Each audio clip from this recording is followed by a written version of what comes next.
welcome to Wateranker. Let's talk The Doors.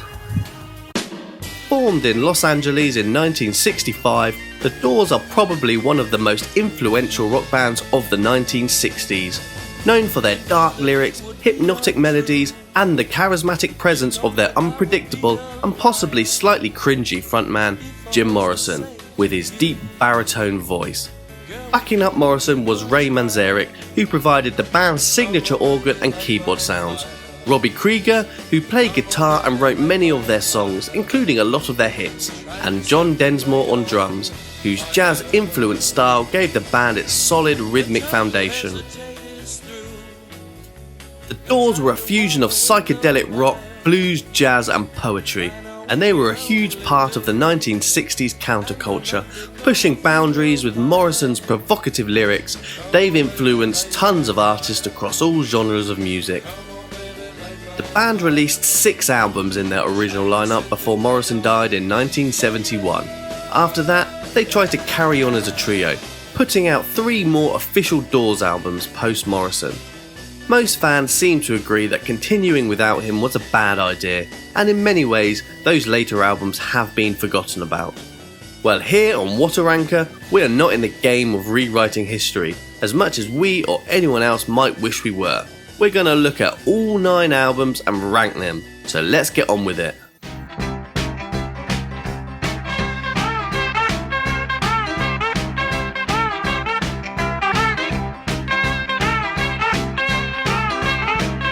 So I'm afraid this video doesn't start pretty. In last place we have 1971's Other Voices, and to really understand this album we have to put this whole thing into context. In April of 1971 the band had released L.A. Woman. Unfortunately, a few months later Jim Morrison, the band's singer, tragically died at the age of 27 in Paris.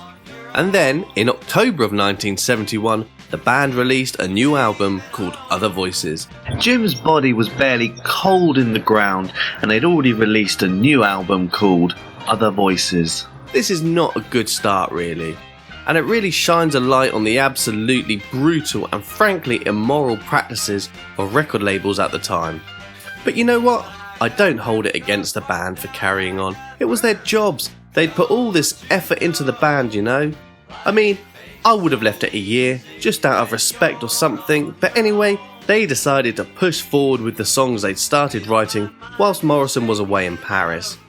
The band, rather than find another singer, because that's what they were, musicians with a singer, they were great musicians, but they couldn't sing, decided, hey, let's just do it ourselves. I mean, if you're keeping the Doors name, people are gonna expect a good voice, because, well, Morrison's voice was so strong. Maybe they could have done some auditions or something, but nah, they just went for it. So no matter how good the material was, the singing was gonna be crap anyway. Now, you'd think after their legendary singer just died, they might have made a somber, reflective album about life and loss. I mean, their last album, L.A. Woman, was a dark, gloomy record.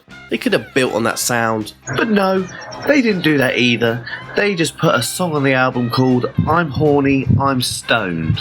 A song that has to be heard to be believed in how bad it is.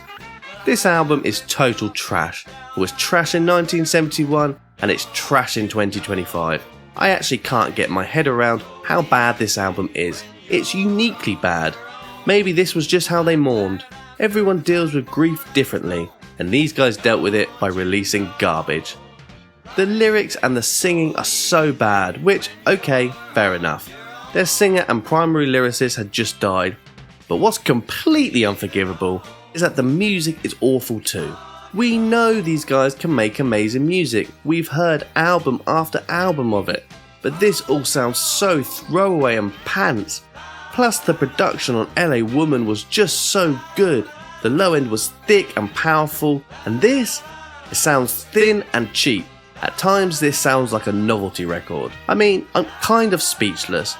It's just unbelievably terrible in every way. Bottom of the barrel stuff. I'm going with 1 out of 10 for this absolute stinker.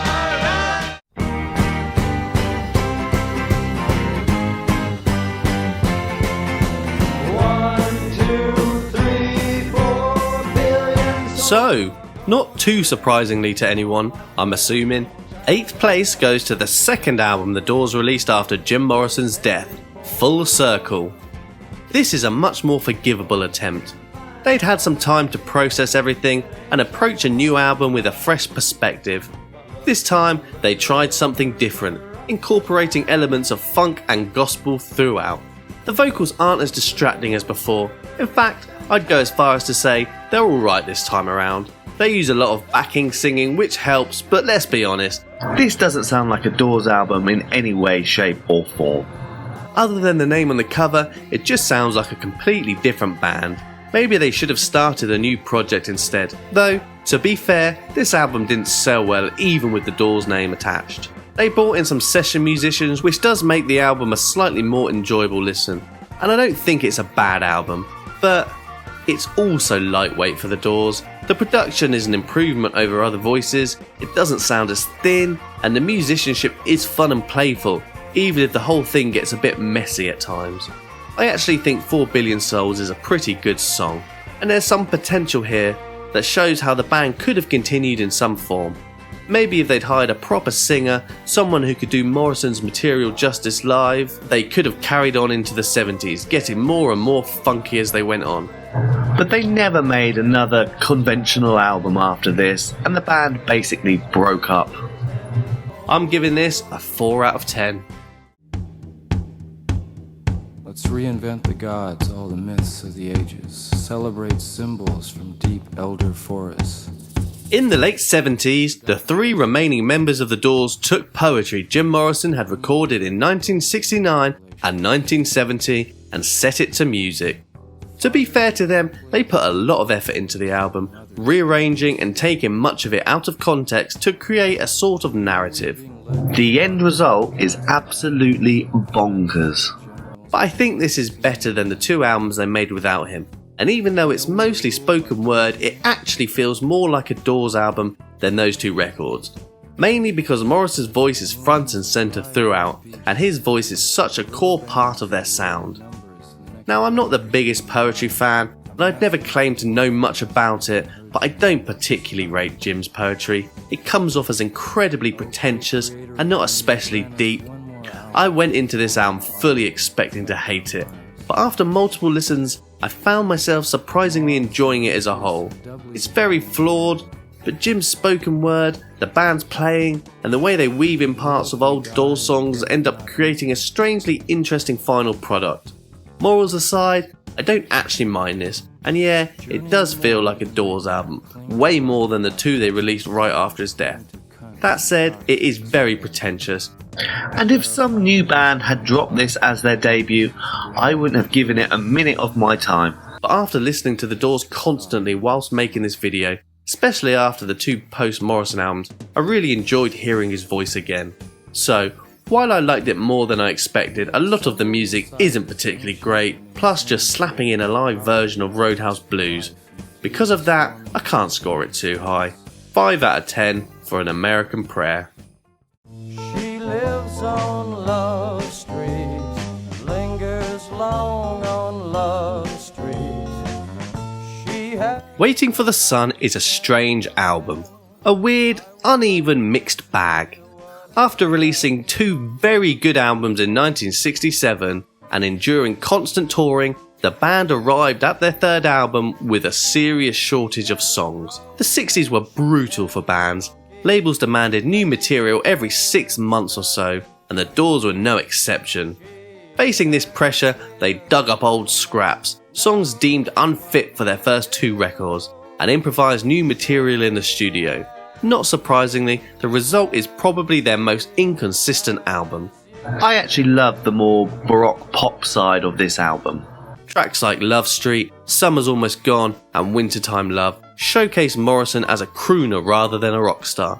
And I love Morrison's crooning. He really does have an incredibly strong and rich voice that works so well in this context when backed by Manzarek's dreamy keyboards.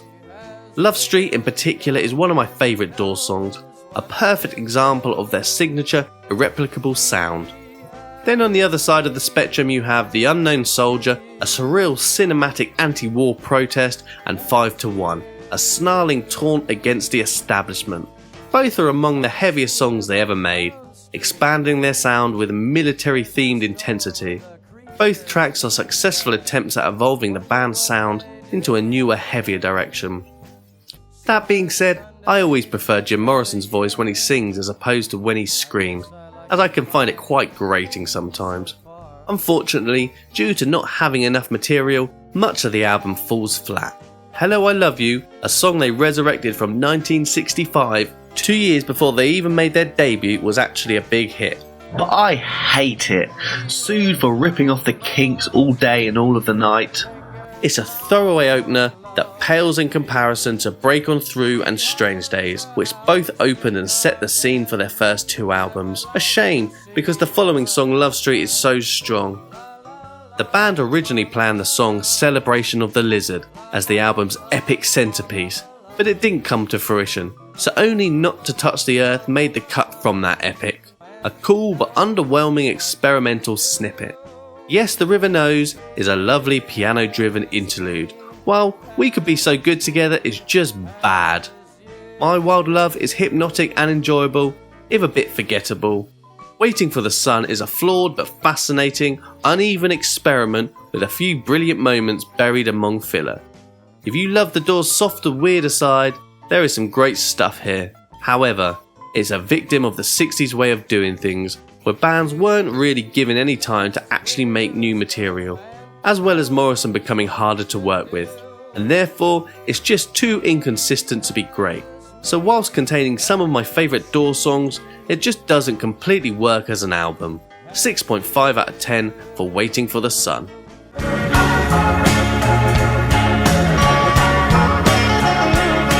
I'll say it again. So next up we have 1971's L.A. Woman, the last Doors album to feature Jim Morrison.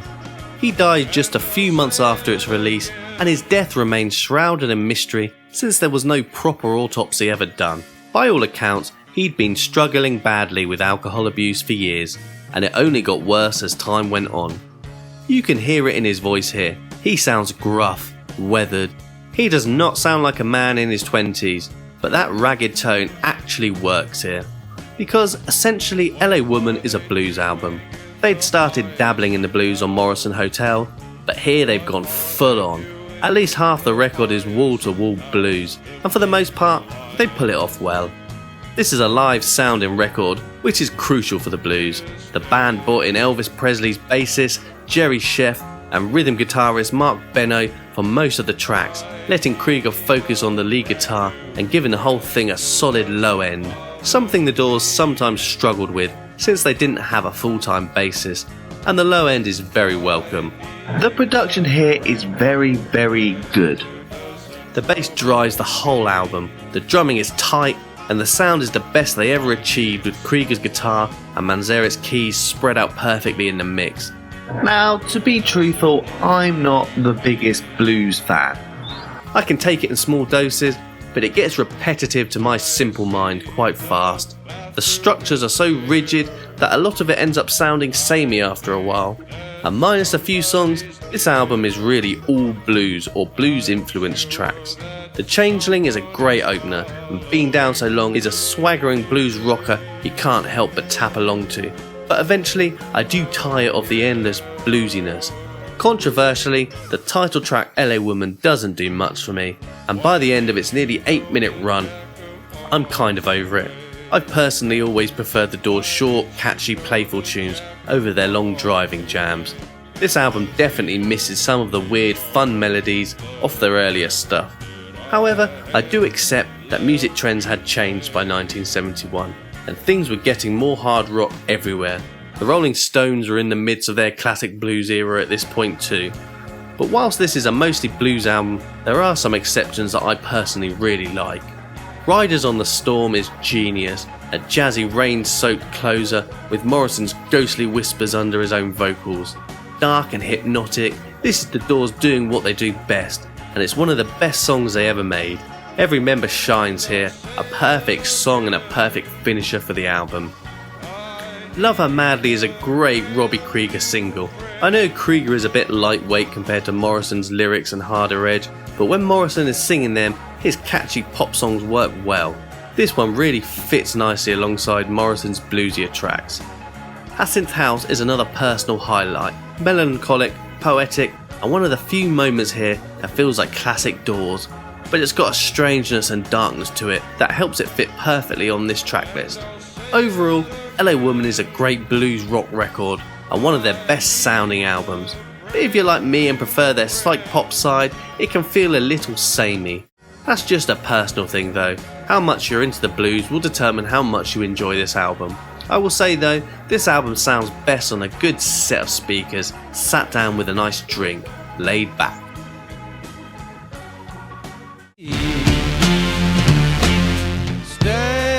Standing there on free. After the orchestral excess of the Soft Parade, the Doors did what many of their contemporaries did in the 70s.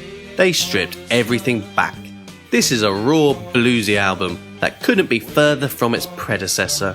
Recorded in late 1969 and released in February 1970, this album is seen as a return to form, embracing hard-rocking simplicity.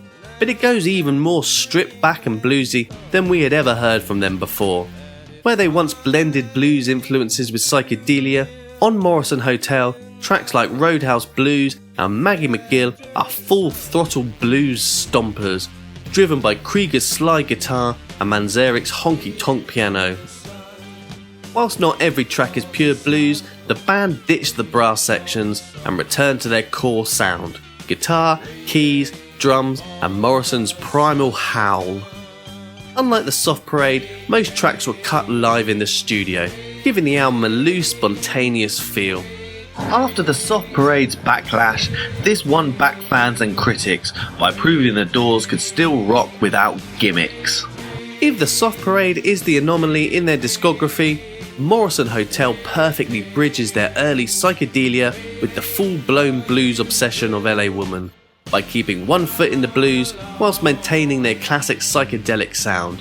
They created something special, and I actually enjoy this album much more than LA Woman, which leans too heavily into the blues territory for my taste. Here, songs like Waiting for the Sun and Blue Sunday are gorgeous examples of psychedelic pop that could have fit perfectly on their debut and rank among their best work. Peace Frog delivers a killer groove which mixes Morrison's dark lyrics, which are full of blood imagery, yet the song remains strangely danceable.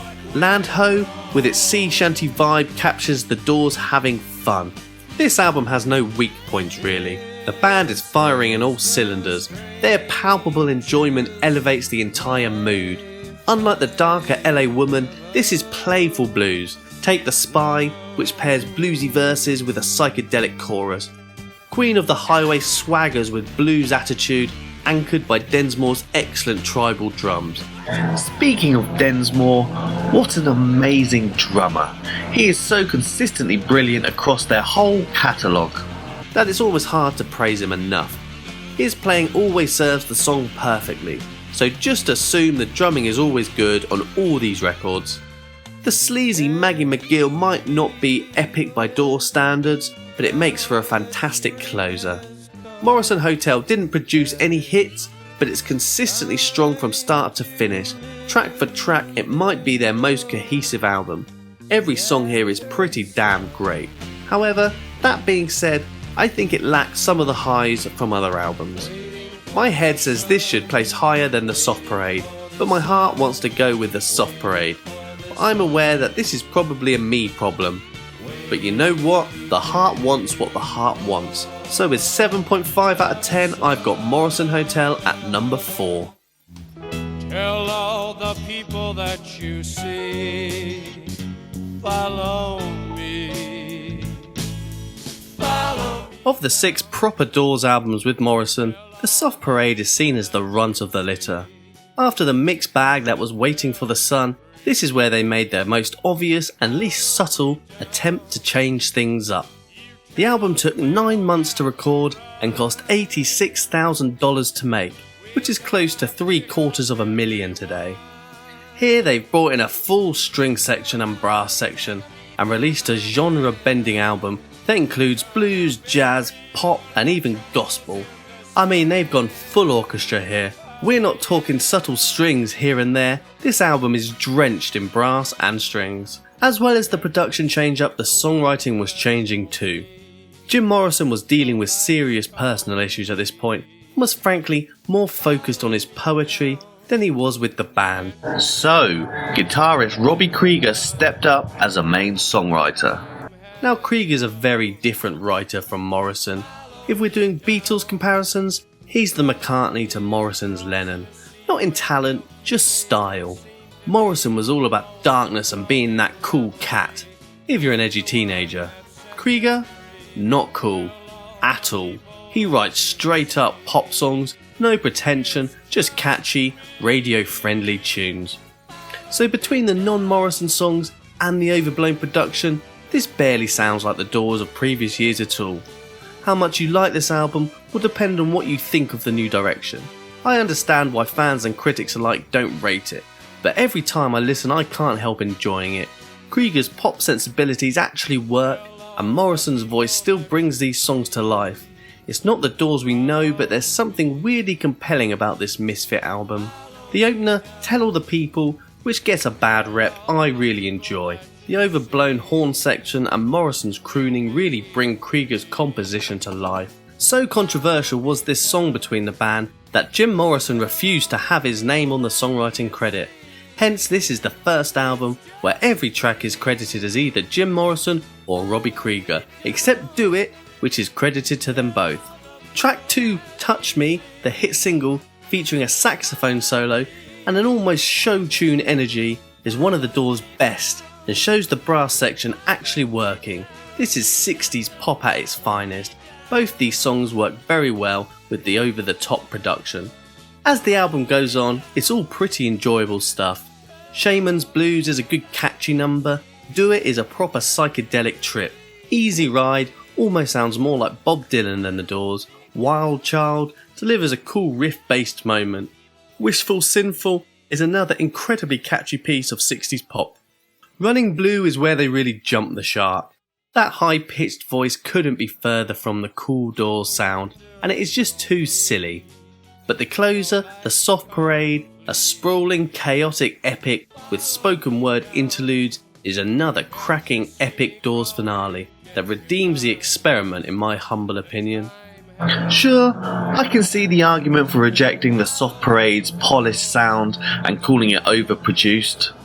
It is an almost silly 60s album in the vein of the Rolling Stones' Their Satanic Majesty's Request. Another much derided album I rate more than most. The Doors were huge fans of the band Love, and this is where they do their forever changes, by bringing in the strings and brass. Now this is nowhere near as good as Forever Changes, but it is a lot better than a lot of people think it is. Overall, this is a good, consistent and cohesive album which I enjoy. I am Team Soft Parade. 7.5 out of 10 for 1969's The Soft Parade.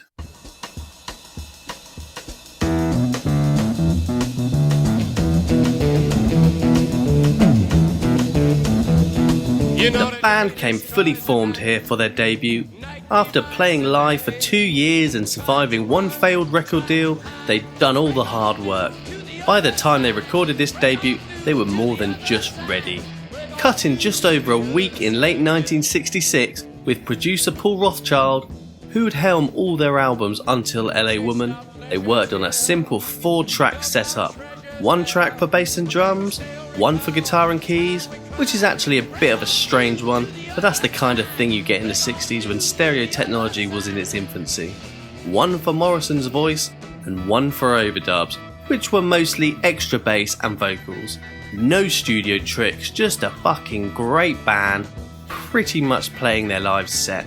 They added some bass guitar in some places, since Manzarek normally handled bass via his organ pedals live, but the bass guitar helps the low end cut through on record.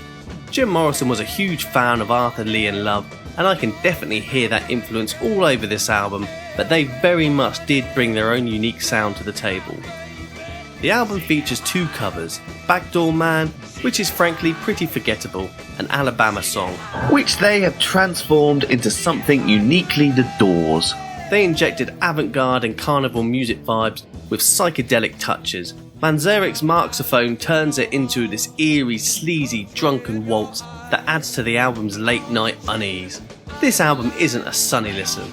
It's all shadows and darkness, yet weirdly catchy. Like many, I first heard many of these songs in films such as Apocalypse Now and multiple Vietnam documentaries. That exposure has no doubt elevated the album's mythos.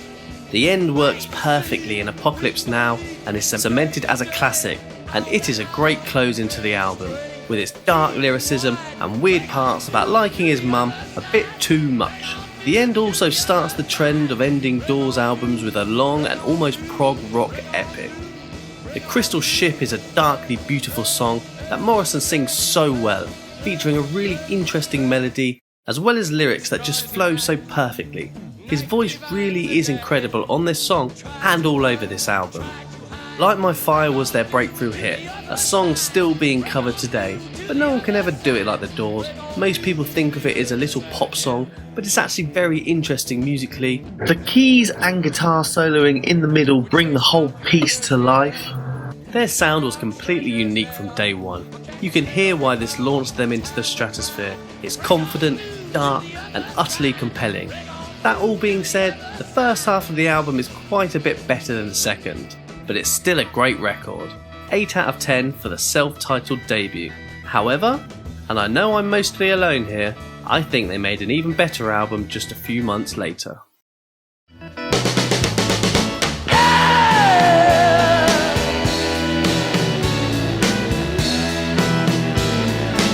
So at number 1 I've got the second Doors album, their second release in 1967, coming just 8 months after their debut, the wonderfully fun and weird Strange Days. They recorded again in the same studio as the first album, but this time swapped out the 4-track for an 8-track. Where the band played everything live style on the debut, now they started having some real fun in the studio. An album that's similar to the first but also very different. On Strange Days, they brought in more instrumentation. There's marimba, harpsichord, and would you believe it, Jim Morrison himself playing the Moog synthesizer. I love the idea of Jim laying down some synth parts. And remember, this was 1967, one of the very first times anyone was using a Moog in rock. Synths were pretty rare back then. Many of these songs were actually written before the first album, but didn't make the debut. Not because they weren't necessarily good enough, sometimes they just couldn't get the right take the first time around. The album opens with Strange Days, which sets the scene perfectly. I love when an opening track works like the first chapter of a book. That killer bass line, those crazy and frankly way over the top delay effects on Morrison's voice. It's clearly the same band, but everything's getting stranger. Personally, I think it's a better opener than Break On Through. Like the debut, Morrison wrote most of the songs, but Krieger handled a few, usually the hits. Where he gave us Light My Fire on the first album, here he delivers Love Me 2 times. Krieger's songs, whilst less wordy than Morrison's, tend to let the band cut loose and have fun, and they work perfectly alongside Morrison's more serious compositions. If the first album was a late night whiskey and weed kind of record, Strange Days is an acid album. Everything's quirkier, stranger. There's still darkness there, but it's all filtered through these wild 1967 hippie colours. Take Horse Latitudes, that short little poem where Morrison's shouting gives off serious Willy Wonka vibes. In the context of the album, it just works. Then there's Moonlight Drive, another great piece of pop rock. This is the closest the Doors ever got to being truly quirky, with cover art that perfectly matches the music. And nowhere is that quirkiness better shown than on People Are Strange. That first single is just terrific, so playful but kept grounded by Morrison's darkly humorous lyrics. Tracks like My Eyes Have Seen You and I Can't See Your Face in My Mind work perfectly as album cuts, and the closer, when the music's over, at nearly 11 minutes, I'd argue it's even better than the end from the first album. If the debut was black and white, Strange Days is full technicolor. Whilst successful, Strange Days got completely eclipsed by the debut, sales-wise and frankly culturally. It often gets overlooked compared to the debut and later bluesier albums. That first album had a coolness and an earthiness that connected more with the public. Strange Days? frankly it's too weird to be that mainstream. This one's for the freaks. And the band themselves were much happier with this album, and I'm inclined to agree. That's why my number one Doors album is 1967's Strange Days, 9 out of 10. Thanks for watching. Now go listen to some Doors.